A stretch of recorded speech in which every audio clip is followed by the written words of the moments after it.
요한복음 1장입니다. 수요일은 요한복음을 보고 있습니다. 요한복음 1장 29절에서 36절입니다. 사실 말씀을 계속 본다는 것은 한편으로는 피곤한 일이고 한편으로는 정말 감사한 일이에요. 왜냐하면 제가 말씀을 보면서 여러분 요즘에 제가 읽고 있는 책이 게으름의 착각이라는 책을 읽고 있습니다. 그 내용이 무슨 내용이냐면 사람들은 게으름을 죄악시하는데 그런 것이 아니다. 게으름에 대한 오해다. 오히려 게으르고 쉬려고 그러고 열심히 안 하려고 그러고 휴식하려고 하는 그 자체는 또 다른 삶을 위한 하나의 어떤 충전 기회다. 이런 책이에요, 이제. 한편으로는 저는 이제 피곤할 때 웃을지 모르겠지만 좀 걸으려고 그래요, 이렇게. 걷는 목적지가 항상 교보문고예요. 교보문고, 영풍문고, 서울문고, 그 언저리에서 가고, 이번 주도, 그런 거 있잖아요. 매번 이렇게 말을 하니까 충전할 기회가 적잖아요. 말할 기회가 텀이 있으면 그 상간에 좀 충전도 하는데 계속 무언가를 쏟아내고 말을 하려면 좀 주의 은혜도 필요하지만 좀 충전이 필요해요. 그래서 교보문고를 가서 책 안 봤어요. 그냥 거기 일지하니까 이렇게 쭉 거니는데 배부른 거 그냥. 이 느낌 아실지 모르겠는데. 그래서 그런 걸 썼더니만 성균관대학교 사서분 선교사님이신데 그분이 우리 최 목사님도 사서 고생하시네 그러더라고요. 이제 사서가 죽으면 몇여 명에 쓴대요. 이렇게 사서 고생하다 이렇게 쓴다고. 그리고 이제 개그맨이 죽으면 뭐라고 쓰게요? 웃기고 자빠지다 이렇게 쓴다고 말을 하더라고요. 이제 그래서 저는 그런 개그가 통하는 이제 분이라서 70대 후반이시만 그런 얘기를 잠깐 나누고 그랬습니다. 참 사람이 많더라고요. 교보문고에 600번 버스를 이제 구로 공구상 가서 버스를 타게 되면 이게 광화문까지 갑니다. 광화문까지 가는데 여의도를 지나가 이렇게. 엊그저께 여의도가 뭐가 가득하고 복잡했는데 그 끝난 다음 날 월요일 오후였으니까요. 너무 깨끗하게 여의도가 정비되어 있고 직장인들이 막 왔다 갔다 하는 그 커피를 들고서 왔다 갔다 하는 그 모습들이 일상으로 돌아갔나? 생각도 들고 그렇습니다. 그러면서 이제 교보문고 가서 글적을 때를 좀 걷고 책을 읽고 오는데 불과 한 두세 시간의 시간이지만 막 충전이 되는 거예요. 이렇게. 그래서 성도님들은 일상을 살면서 충전할 기회가 있을까? 쇼핑한다고 충전이 됩니까? 바꾸셔야 돼요. 이제 연세가 이제 40이 넘었다 생각하면 좀 이렇게 책을 볼 수 있는 목사님 노안 수술하세요. 수술하셔갖고 나이 먹으면 이렇게 펑크난 데 있으면 좀 때우고 보링도 하고 또 이렇게 좀 갈아 끼면서 사는 것도 좋겠다 싶습니다. 그러면서 이제 계속 목사니까 말씀을 묵상하면서 이 본문을 또 묵상하면서 굉장히 마음이 참 가득했어요.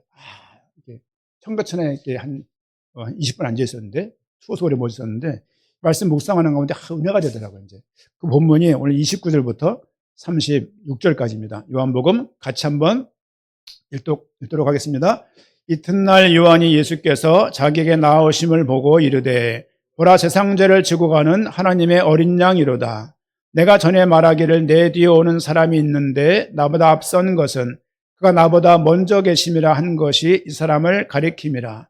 나도 그를 알지 못하였으나 내가 와서 물로 세례를 베푸는 것은 그를 이스라엘에게 나타내려 함이라 하니라. 요한이 또 증언하여 이르되 내가 봄에 성령의 비둘기같이 하늘로부터 내려와서 그의 위에 머물렀더라. 나도 그를 알지 못하였으나 나를 보내어 물로 세례를 베풀라 하신 그이가 나에게 말씀하시되 성령이 내려서 누구 위에든지 머무는 것을 보거든 그가 그 성령으로 세례를 베푸는 일인 줄 알라 하셨기에 내가 보고 그가 하나님의 아들이심을 증언하였노라 하니라. 또 이튿날 요한이 자기 제자 중 두 사람과 함께 섰다가 예수께 거두심을 보고 말하되 보라 하나님의 어린 양이로다. 아멘. 사도 요한은 예수님이 하나님인 것을 알았습니다.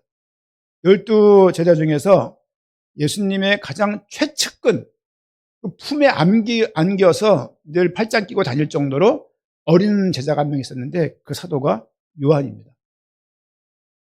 요한이 요한계시록을 써요. 요한계시록 쓴 연도가 BC 90년경입니다. 그러면 예수님이 돌아가신 이후에 거의 60년을 산 거예요. 그러면 다른 제자들에 비해서 예수님에 대한 말씀을 제일 오랫동안 했던 사람에 속합니다. 이 가시죠 무슨 말인지. 왜냐하면 다 순결을 지켰기 때문에. 하지만 사도 요한은 늦게까지 끝까지 예수님의 누구인 것을 전했던 사람이에요. 요한복음, 요한 1, 2, 3서 사랑의 사도라고 말할 정도로 예수님의 사랑을 많이 받았던 사람입니다. 예수님이 돌아가시고 그 어머니를 돌볼 정도의 그런 친근한 사람이었고, 요한계시록을 성경에 모세가 성경을 열었다라면 요한이 성경을 닫은 거예요. 결론적으로 이제 의미가 있죠. 예수님이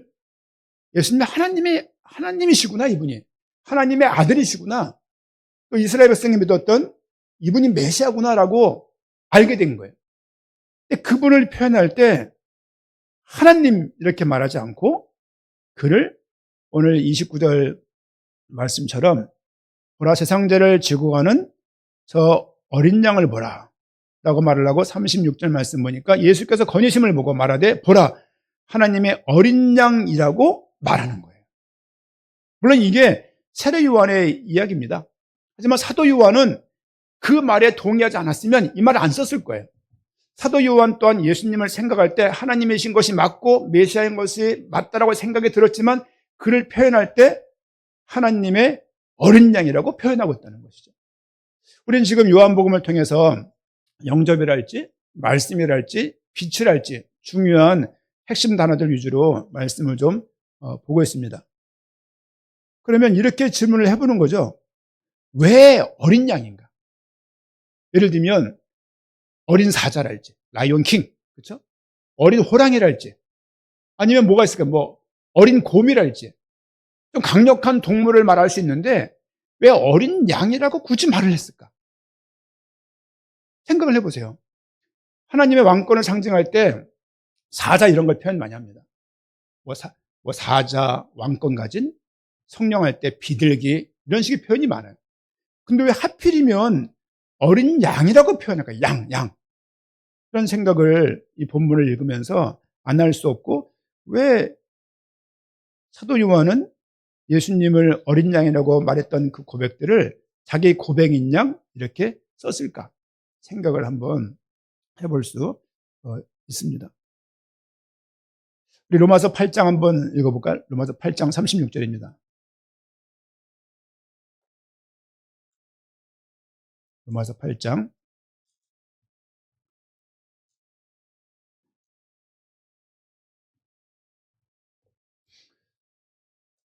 로마서 8장 36절 같이 한번 읽겠습니다. 기록된 바 우리가 종일 주를 위하여 죽임을 당하게 되며 도살당할 양같이 여김을 받았나이다 함과 같으니라. 이 말씀은 시편 44장 22절입니다. 사도 바울은 뭘 말하고 있냐면 구약을 인용하면서 예수님이 어떤 삶을 살았는지를 표현하고 있는 거예요. 구약의 이 말씀은 사실 오실 그리스도를 예표한 말입니다. 사실 거드리면 우리가 종일 주를 위하여 죽임을 당하게 되며 도살당할, 그렇죠? 그 상황을 피할 수 없는, 죽임을 당할 수 없는 양같이 여김을 받았나이다 함과 같으니라. 37절에 이어서 그러나 이 모든 일에 우리가 사랑하신 이로 말미암아 우리가 넉넉히 이기느니라. 그분은 죽으셨지만 우리는 넉넉히 이길 수 있는 그 힘이, 그 은혜가 거기에 있다는 거예요. 사도 바울은 왜 메시아를, 그리스도를 로마서에서 설명하면서, 그리스도라는 단어가 제일 많이 나오는 책이 로마서예요.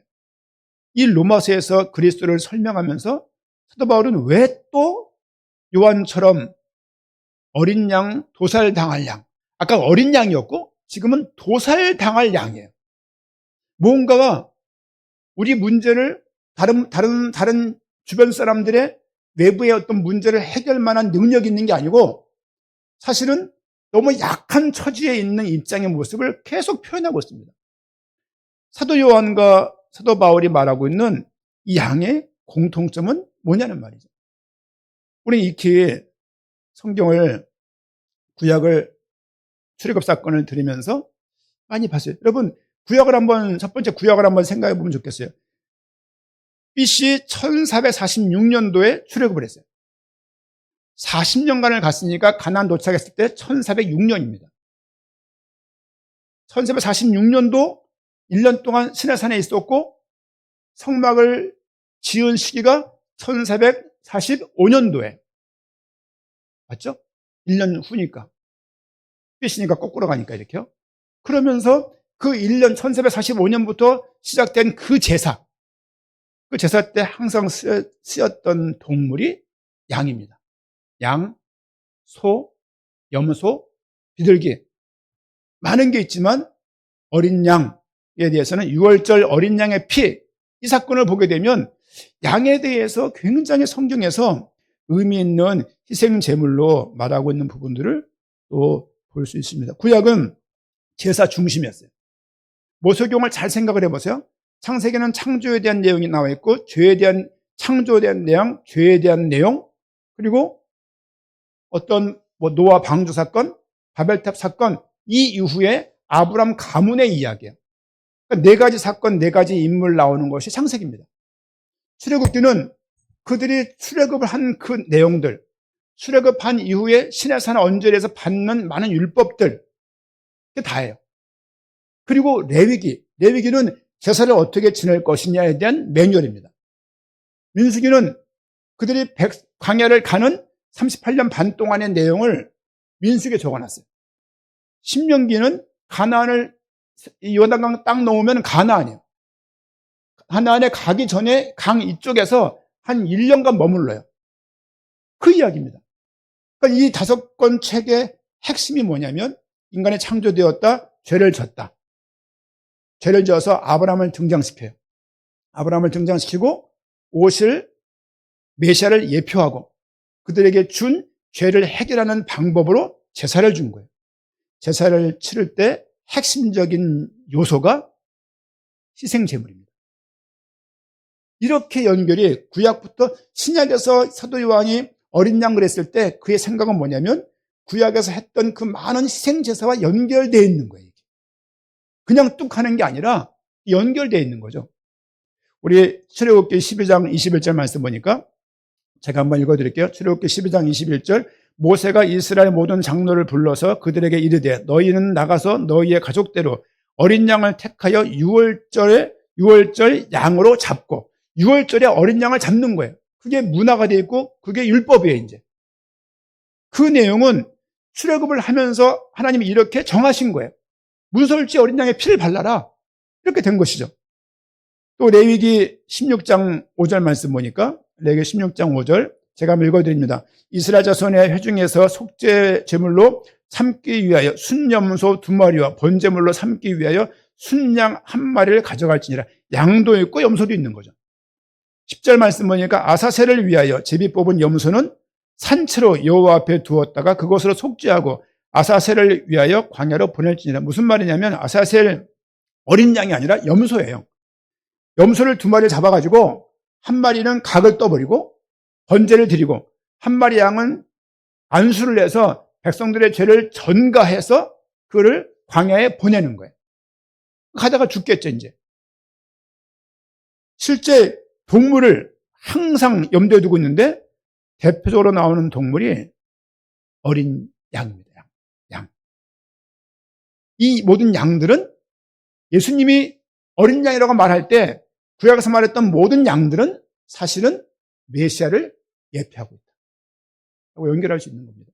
예를 들면 그냥 무턱대고 내가 양을 좋아하니까 양 닮았어라고 말하는 게 아니라 이스라엘 민족들은 어린 양, 희생제물 양이라고 말할 때 갖고 있는 선지식이 이렇게 있는 거예요. 이렇게. 왜 예를 들면은 3.1 독립운동 이렇게 말하면 뭐가 와 있잖아요. 이렇게. 계엄령이라고 말을 하면 근간에 뭐 이슈되고 있으니까 젊은 20대 아이들하고 또 5, 60대 이상 전 사람들하고 느낌이 다르잖아, 이게. 느낌이.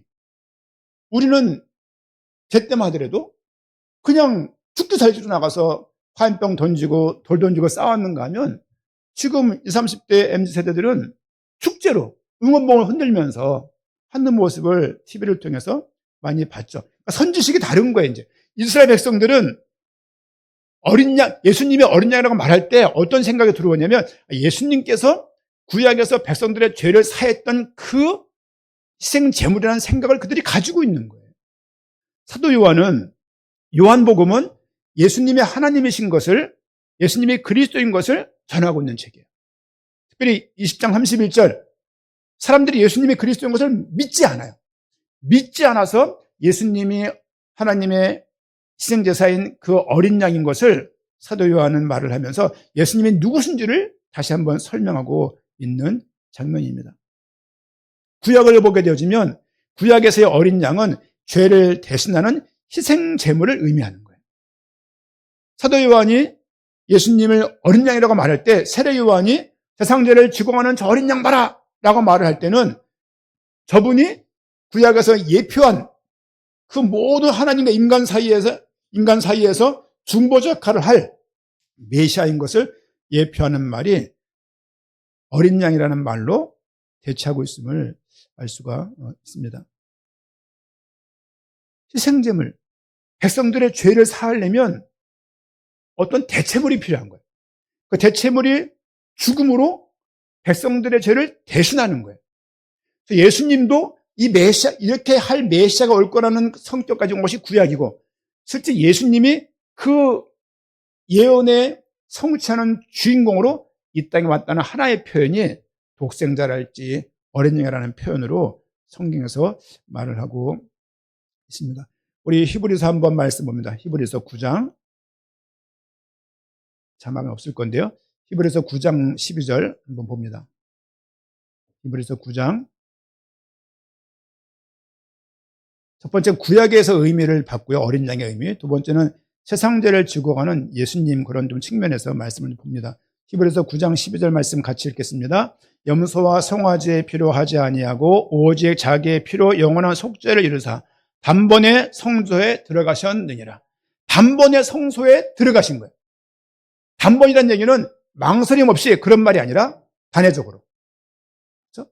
단회적으로 한 번의 죽음으로 한 번만 성소에 들어간 거예요. 한 번만 성소에 들어갔는데 그 한 번을 가지고 한 번으로 영원한 속죄를 이루셨다. 여러분, 제사 때문에 양들이 얼마나 많이 죽었을까요? 아마 그 당시에 목축업이 발달했을 거예요. 왜? 제사 문화에 계속 양이 소모가 되니까 이렇게. 제사를 드린 그 양을 시장에 팔았어요. 판 걸 가지고 제사장들이 그 수익을 가지고 생활했다는 것도 있고. 뭐 다양하죠. 실제 하지만 예수님께서는 백성들의 죄를 구약은 예표. 구약은 모델하우스예요. 모델하우스를 그대로 보이고 이 집을 계약하면 나중에 실제 원형에 들어가는 거예요. 이렇게 이편한 세상이 있으면 이편한 세상 모델하우스를 보다가 이 평수와 똑같은 평수를 계약하게 되면 똑같은 건물로 들어가는 거잖아요. 구약에 있는 어린 양의 이 예표는 신약이 오실 메시아를 예표하는 것이다. 한편으로 말을 하면 성경의 저자가 45명 정도 돼요. 1500년 간의 간격이 있고요. 그런데 저자가 하나님이라고 말을 하게 되면 창세기부터 요한계시록까지 저자가 한 명이라면 최소한 다른 말을 많이 하고 있지만 주제는 아마 하나일 것입니다. 여러분, 글을 쓸 때 글을 쓰는 이유가 있을 거 아니에요? 이유가. 여러분, 노래 하나를 만들어도 이유가 있고요. 이번에 시위할 때 보니까 그 성탄절 캐롤을 되게 재밌게 만들었더라고 보니까. 그 노래를 이렇게 만들었을 때 의도가 있을까요? 의도가. 마찬가지로 저희 어머니가 그런 노래를 좋아하셨어요. 여자 일생. 여자 일생 아세요?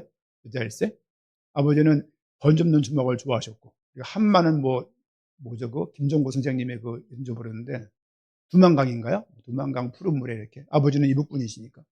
그 부를 때, 그 가사가 다 어떤, 의미가 있는가? 의미가 이렇게.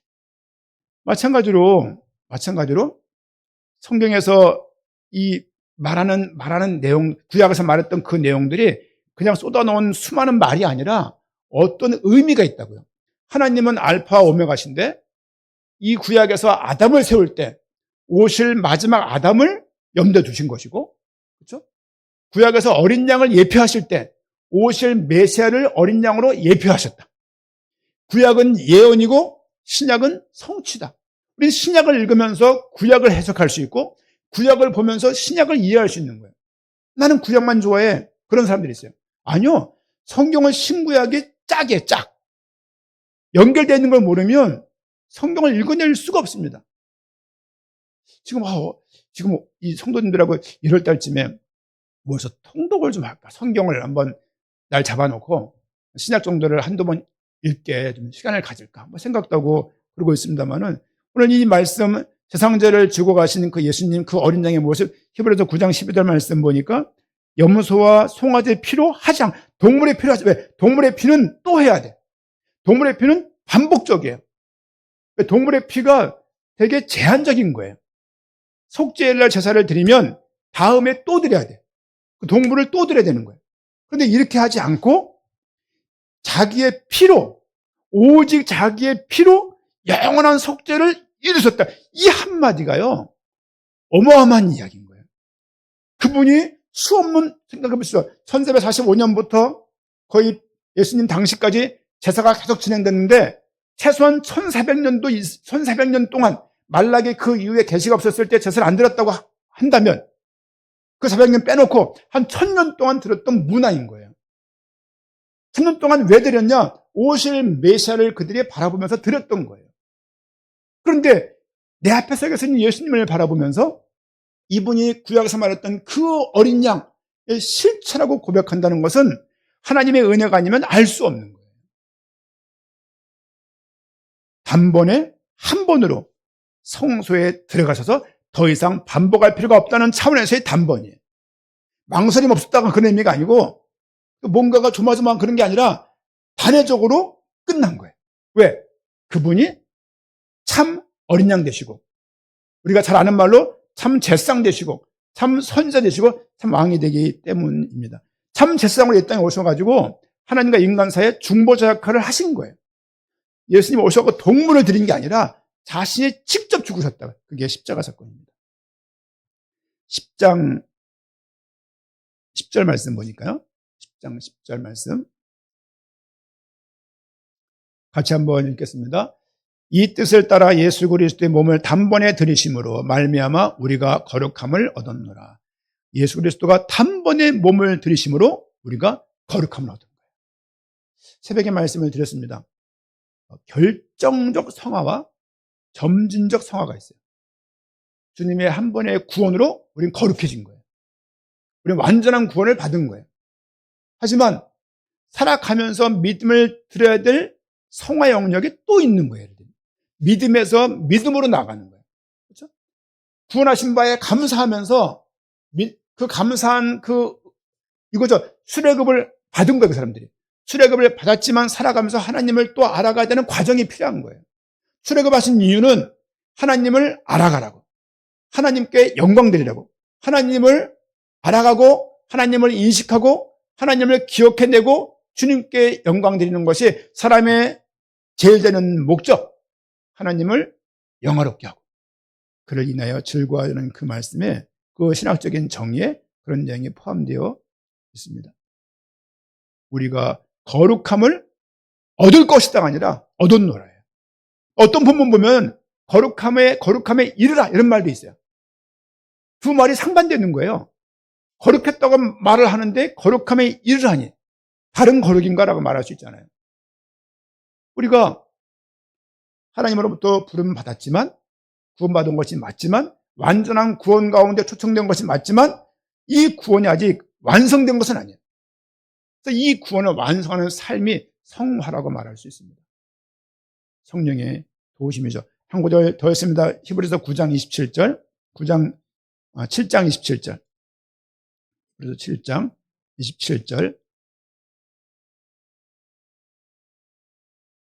같이 한번 읽겠습니다. 그는 저 대제사장들이 먼저 자기 죄를 위하고 다음에 백성의 죄를 위하여 날마다 제사 드리는 것과 같이 할 필요가 없으니 이는 그가 단번에 자기를 드려 이루셨음이라. 계속 날마다 제사 드릴 필요가 없다는 얘기예요. 왜? 제사는 이제 끝난 거예요. 왜? 동물로서 그 어떤 인간의 죄를 해결하는 것은 1년이라고요. 그렇죠? 번제, 소제, 속제제, 속건제, 화목제 5가지 제사 제도를 통해서 다양한 형태의 어떤 화목케 하는 부분들, 번제에서 죄를 사는 부분들 다양하게 하지만 그 동물의 피는 한계가 있다고요. 그리고 제사장에 나갈 때 자신의 죄를 먼저 사한 다음에 나가야 되는 거예요. 그러나 예수님은 죄가 없으신 하나님이시기 때문에 그분은 자신의 죄를 위해서 제사할 필요가 없었다. 곧장 자신의 몸을 들여서 단번에 드림으로, 그래서 그런 말 하는 거예요. 십자가 사건은 최종적이다라고 드리는 말씀이 그 말씀입니다. 더 이상의 십자가의 죽음이 필요 없습니다. 필요 없어요. 이거는 교회 규모와 상관없이 모든 목회자가 확신하고 전달해야 될 메시지예요. 주님이 또 죽으신다면 구원은 그만큼 불완전한 것이에요. 역으로 목회적 측면에서 적용해 드립니다. 내가 부족하다 그래서 다시 죄 가운데 빠졌다 그래서 내 구원이 포기되거나 중단되는 것은 아니라는 거예요. 이게 은혜라는 거예요. 내가 구원받을 만한 처지가 아닌데 네가 구원받았다라고 주님께서 말씀하시는 거예요. 오죽하면은 여겨라, 여겨. 야, 내가 했다니까. 내가 아들이 자식이 없는데 하늘의 별과 같이 이룰 것을 아브라함에게 말을 했을 때 아브라함이 그걸 믿는 거예요, 그거를. 왜냐면 오랜 시간 통해서 하나님에게 설득당해서 복종케 된 거야. 이것을 설복이라고 말합니다. 하나님 말씀에 설득돼서 그냥 이해한 다음에 결론에 도달하는 게 아니라 아멘 이래버리는 거예요. 말씀드렸잖아요. 우리 한번 장로님들하고 교인들 여권될 때 중국의 장각에 가보셨나요? 장각에? 가면은 그랜드 캐년 같지는 않겠지만 둘 다가 그랜드를 안 가봤는데 장각에 가니까요. 야, 저는 그 서예를 좋아하거든요. 캘리그라픽이라고 해서 이렇게 낙관 파는 게 취미잖아요. 제가 이렇게. 그러다 보니까 서예를 많이 보게 돼요. 근데 그림이 신기한 그림이 중국에 너무너무 많은 거야. 어디 풍경인가 했더니만은 장각의 풍경에 보니까. 보면은요, 이 정도면 아름답네 판단되는 게 아니라, 우와! 성령이 하시는 말씀 있잖아요. 어머매, 어머매. 이런 거 있잖아요. 어머매. 그냥 보자마자 그냥 감탄이 뭐랄까요. 그냥 감격의 말이 그냥 툭 나오는 거예요. 이렇게. 아브라함이 지금 그렇게 하나님 앞에서 설득을 당한 거예요. 우리가 하나님을 추론해서 하나님을 이론적으로 합리적으로 생각을 해서 이러저러하니까 하나님이라고 믿는 게 아니라 살아온 역사를 보고 삶을 보니까 하나님이 그렇게 이제 믿겨지는 거예요. 여러 번 말씀을 드렸습니다. 저는 살아가면서 참 질문이 많았어요. 예를 들면 암수가 몇 쌍씩 예를 들면 방주 안에 들어갔잖아요. 그렇죠? 지렁이는 암수 한 몸이에요. 몇 마리 들어갔을까요? 이런 걸 신학 교수한테 물어본 거예요. 나중에 하도 보니까 부르더라고요. 이제 선반이가 자네 소명 있는가? 이렇게 묻더라고요. 네. 그런 걸 여기서 신학교에서 그러면 되나? 내가 어떻게 하나? 그러더라고요. 이제 모르죠. 수컷 암컷 이렇게 몇 쌍 있는데 지렁이는 한 몸에 암수가 다 있다고요. 이렇게 해. 그리고 홍수가 안 했어. 홍수 물고기 죽었냔 말이에요. 이런 걸 매장마다 선생님 질문이라고 물으니까 본문 내용과 관련도 없는데 지금 3일치를 배우고 있는데 성경에 무엇을 배우고 있는데 그래서 그거 하는 거예요. 이게 해결 안 되니까 안 넘어가지는 거예요. 책을 그러면 나옵니까? 안 나와요. 그러다가 시간이 많이 지난 거예요. 답을 못 얻고 시간이 지났어요. 지금 아무것도 문제가 안 돼. 아무것도 문제가 안 되고 누가 물으면 몰라? 이럴 때 내가 쫄리지가 않아요. 우리 다 알고 삽니까? 여러분 다 알고 살아요? 다 알고 삽니까? 우린 증명 안 하고 살아요. 우리가 이 공기 좀 있잖아요. 공기를 증명하면서 삽니까? 소리가 보입니까? 안 보내도 들리는 거 아니에요, 지금. 제가 저 원고를 준비했지만 원고 없는 얘기 말하고 있는 거거든요. 예를 들면 증명 못할 일들이 너무너무 많다고요. 너무너무 증명이 되면 믿고 증명 안 되면 안 믿습니까? 그렇지 않거든요. 하나님께서 마음에 은혜를 주신 거예요. 그러다 보니 어린 양이라고 말할 때 이 말 자체가 더 큰 말로 들리는 거예요, 이게. 아, 주님께서 어린 양이라는 이야기는 내 죄를 위해서 그분이 죽으셨다는 의미구나. 로마서의 그런 표현들이 이 말을 지지하는 말이구나 하고 믿겨지는 그런 상태가 된 거야, 벌써. 로마 3장 23절인가요? 모든 사람이 죄를 범하였으며. 내가 죄인이라고 믿겨지는 거예요. 은혜입니다. 나가서 물어보세요. 이게 월점 재래시장 가서 물어보세요. 시장시장 가서 물어보세요. 당신 죄인이냐고. 미쳤어? 이렇게 말할 겁니다. 여러분, 내가 죄인인 게 믿겨지는 거예요. 왜? 예수님이 어린 양으로 와야 될 이유가 있는 거 아니에요. 내가 죄인이 아니라면 오실 이유가 없는 거예요. 내가 죄인인 것도 주님이 어린 양이라는 그 말 자체에서도 우리가 얻을 수 있는 교훈이고 진리입니다. 아, 내가 죄인이구나. 저분이 어린 양으로 와야 될 그 이유는, 희생당할 어린 양으로 와야 될 그 이유는, 도살당할 어린 양으로 와야 될 그 이유는 내 죄 때문이라고 이게 믿겨지는 거예요. 믿겨지니까 질문 많고 해결 안 되면 못 넘어갔던 저는 그냥 믿는 게 아니라 수없는 시간을 통해서 하나님께서 그를 믿도록 저에게 은혜를 주신 것 같아요. 우리 모두 다 마찬가지입니다. 여러분, 어떤 일 당했을 때 시시비를 못 가리고 시시비를 가리고 싶은데 가려지지가 않잖아요. 가려지지가 않고. 아까 어떤 권사님이 전화가 왔습니다. 93세인가 2세인가 그러신데, 신목사님 교회 개척 축하드립니다. 어떻게 하다 보니 저도 다른 교회 나가고 있습니다. 가까운 교회 장애인을 또 되게 특성화되어 있어 장애인 중심의 교회 사역이 있어서 차로 와서 데려가지고 한다는 거예요. 너무 감사합니다. 목사님 교회가 어려우시죠? 쌀 10kg 2포가 있는데 와서 가져가실랍니까? 본인이 들고 오고 싶은데 들고 올 수 없잖아요, 그걸. 오시면서 뭐 이화여대 앞이니까 한번 들러달라는 거예요. 쌀 10kg가 문제가 아니라 그 마음이 너무 감사한 거예요, 이제 이렇게. 그렇죠? 그분이 할 수 있는 경제로 풍요롭지 않으니까 개척한 최 목사한테 줄 수 있는 거는 한번 갖고 신방 가면요, 이상한 걸 주세요. 뭐 양말 뭐 한 켤레 주고, 이상한 뭐, 그러니까 복지관 가서만 얻어왔던 것들 있잖아요. 쭉 모아놨다 주시는 거예요, 이렇게. 한편 처음에는 뭐 이런 걸 주셔 그랬는데 받을 때마다 그 마음이 다른 거예요, 이게. 제가 어렸을 때 어린 전도사 시절에 양호르교에 있을 때입니다. 최영분 권사님이라고 아시는지 모르겠는데 이빨이 그때 하나 계신 뭐 도대 하나 계신 분인데, 제가 그 지하에 살았거든요. 그분이 위에 살고 이렇게. 근데 이제 어느 날 저한테 용돈 주시는 거예요. 하얀 봉투에. 왜 주시니까는 다음 주에 못 나올 것 같다는 거예요. 용돈 주시는 거예요. 그래서 또 이제 몇만 원 되는가 보다 감사하다 싶어서 집에서 보니까 3,000원이야. 3,000원. 뭐 빠졌나? 3,000원.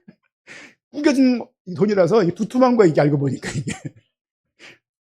그리고 그분이 그중간 돌아가셨어요. 돌아가시고 못 나오셨어요, 그분이. 저한테는 다른 거예요, 이게. 그분 제가 올라가서 얼굴까지 뵀어요. 이렇게 돌아가서 평안하시더라고요, 이렇게. 아, 그런 거죠, 이제 그분. 그렇죠? 그런 걸 통해서, 야, 참 그 권사님, 그 어떤, 가지고 있던 그 어떤 평강의 마음과 그 어떤 노인으로서 건강도 약하고 다 모든 것들이 작아지잖아요. 근데 보였던 그런 모습들, 마음들, 참 감사한 거죠, 이렇게. 우리 인생 가운데 삶을 살아가면서 우리가 죄가 사함받았다는 이 생각이, 내가 뭐 죄인이라고 말을 하지만 모든 사람들은 본인이 죄인이라는 것을 결국은 알게 됩니다. 그렇죠? 시대가 악하다고 여러분 산전수전 겪어서 표독스러워지는 것은 좋지 않습니다. 하나님의 사람들이라면 여러분, 주님께서 우리 죄를 단번에 해결하셨다고. 고린도후서 5장 21절 말씀 보니까, 하나님의 죄를 알지도 못한 일을 우리를 대신하여 죄로 삼으셨다. 우리를 대신해서 예수 그리스도를 아예 죄 자체로 삼으신 거예요. 내 죄를 그분이 죄 사하셨는데 그 죄 없는 그분을 대신 잡아주시고 대신 어린 양으로 오셔가지고 우리의 죄를 대속했음을 죄 없는 분 그분을 우리 죄를 위해 대속했음을 어린왕으로 왔다는 그 이야기는 그분이 우리 죄를 대속했다는 의미입니다. 우리가 죄 없다고 말하는 그 이유는 윤리적인 죄가 없어서가 아니라 예수 그리스도가 우리 죄를 사했기 때문에 죄 없다고 말할 수 있어요. 많은 세상 사람들이 그걸 가지고 조소할 수 있습니다. 야, 그게 말이 되냐, 그게? 예수 믿었고, 뭐 천국 가려고 믿냐? 좋겠다는 예수 믿어서, 이기적인 사람들, 이렇게 말하기 쉽습니다. 주님께서 우리 인생의 죄 문제를 해결했다는 것을 세상의 모든 사람들을 위해서 죄를 사시려고 왔어요. 그러나 모든 사람을 구원하시는 것은 보편 구원이 아니에요. 제한 속죄예요. 모든 사람을 위해 죽었지만 구원받을 그 사람들만 그 구원에 반응하게 되어 있습니다. 알 수 없는 부분이에요. 왜냐고 묻지 마세요. 그렇게 믿습니다. 그렇게 배워왔고 하나님의 구원은 우리가 설명할 수가 없는 겁니다. 누가 그러더라고요. 한양대학교 전도하러 나갔는데 철학가가 어떻게 하다가 말썽이 벌어졌어요. 선생님, 이순신 장군 천국 가서 지옥 갔습니까? 이러는 거예요. 이순신 장군. 그걸 내가 어떻게 하냐? 무슨 그런 것도 모르시면서 무슨 전사님 그러는 건지 싸움이 돼가지고 결국 이제 못 쳤는데. 야, 막 구원은 하나님께 있다니까. 그게 무슨 말이에요? 그게 합리적이지 않잖아요. 그러는 거예요. 합리적이지 않죠. 합리적이지 않은데 그게 믿음이라는 것을 어떻게 설명할 수 있을지. 그렇죠? 주님께서 어린 양으로 오셨다는 얘기는 죄사함을 통한 새로운 삶을 우리에게 주었다는 의미이기도 합니다. 예수님의 희생으로 우리는 죄에서 자유를 얻고 새로운 삶을 시작하게 된 거예요.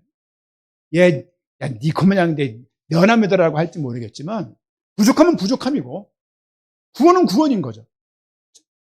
이게 말이 안 되는 얘기인데 어떻게 설명할 수가 없어요. 아니, 내가 죄인인 게 맞는데 나를 구원하셨다는 거예요. 믿는 게 믿음이라는 거예요. 이걸 어떻게, 여러분, 저 성경 읽으려고 애썼던 사람이에요. 나름대로 책을 읽으려고 애썼던 사람이고요.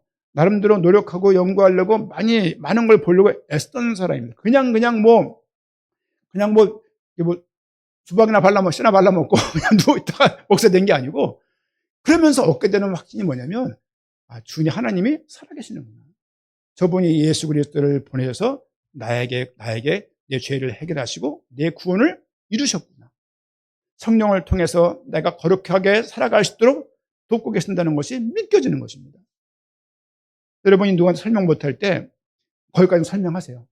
막 씩씩대고서 막 그냥 설명 못했다고 자학하지 마시고, 혹은 설명 다 한다고 이 사람이 믿을 것 같습니까? 천만에요. 그런 거 아니에요. 구원은 하나님께 있습니다.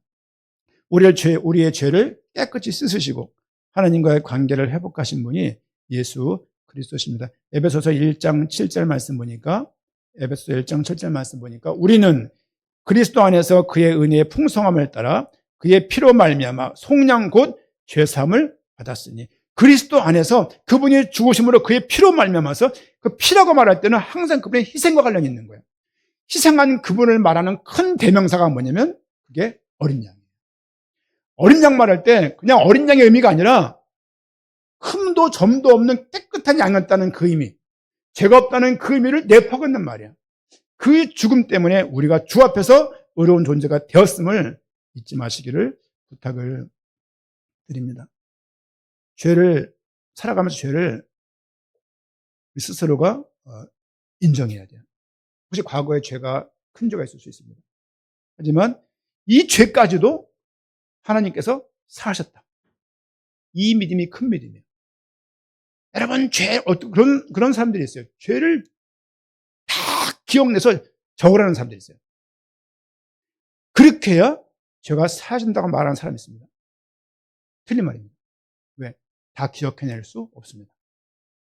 아담과 하와가 지은 그 죄를 우리가 잘 납득하기 어렵습니다. 믿음으로서만 그게 이해가 가는 거예요. 여러분, 1년 동안 지은 죄 써보세요. 몇 가지입니까? 다 못 적는다니까요. 이렇게 적고 이것을 해결하는 기도문을 작성해가지고 언약 기도문 이런 형태로 만들어가지고 계속 되뇌이면서 사는 것은 주문입니다. 여러분, 주문과 기도는 달라요. 주문은 되뇌이는 거 이렇게. 그 자체에 뭐 의미가 있지 않다고요. 아무리 그것이 예수 그리스도라는 말이 들어간다 하더라도 그 가치와 의미를 모르는 채 예수 그리스도 말하는 그것이 능력이 없습니다. 의미를 모르는데. 우리는 죄인인 것을 인정하고 주님께 나아가는 모습이 늘 있어야 할 것이고, 내가 죄인인 것을 알다 보면 상대방과 많은 다툼과 싸움과 갈등이 있을 때 또 한 번 알게 되는 거예요. 난 아직도 부족하구나. 너도 그렇구나. 생각할 수 있는 거죠. 그리고 죄사함의 은혜에 감사하면서 살아갈 수 있어야 됩니다. 회개는 특별할 때 하는 것이 아니라 일상 가운데 하는 거예요. 부족함과 부지불식간에 했던 많은 행동들. 저는 그런 걸 많이 봤어요. 전도합시다! 선교합시다! 그러는데 틈만 나면 싸우는 인간들이 있어요. 이게 납득이 안 가는 거예요. 아시죠? 표리부동. 그렇죠? 겉과 속이 너무너무 다른 거죠, 이게. 그게 죄성이에요. 죄성. 그리고 죄는 인격체가 아니에요. 죄가 자꾸 살아서 움직이는 인격체처럼 말하는 것은 잘못된 것입니다. 장독의 신앙 가지고는 저는 그런 신앙을 추구하지 않습니다. 여러분, 우리 죄사함의 은혜에 감사하며 살 수 있는 은혜가 우리 모두에게 있어야 되고, 어떻게 감사할 것이냐? 예배로 감사하는 거예요. 주 앞에 나가서. 예배 안 나온다고 누가 벌금 벌립니까? 예배 안 나온다고 누가 고지서 보내요? 벌금 고지서? 그렇지 않거든요. 근데 내 삶을 통해서 예배를 드림으로 해서 주 앞에 말씀 가운데 순종하고 주를 알아가려고 하는 그 중심들이 이렇게 표현되는 거예요. 또한 우리는 세례요한이 말했던 것처럼 예수님이 어린 양인 것을, 우리 죄를 사하시는 어린 양인 것을 증언의 삶이 우리 모두에게 당연히 있어야 할 것입니다. 로마서 6장 4절 말씀 보니까, 로마서 6장 4절 제가 한번 읽어드리겠습니다. 그러므로 우리가 그의 죽으심과 합하여 세례를 받음으로 그와 함께 장사되었나니 이는 아버지의 영광으로 말미암아 그리스도를 죽은 자 가운데서 살리심과 같이 우리로 또한 새 생명 가운데서 행하게 하려 함이라. 그와 함께 장사되었대요. 그의 죽으실 때 우리가 함께 죽었다는 거예요. 그분이 어린 양으로 오셔서 십자가에 죽으실 때 우리가 함께 죽은 거라고요.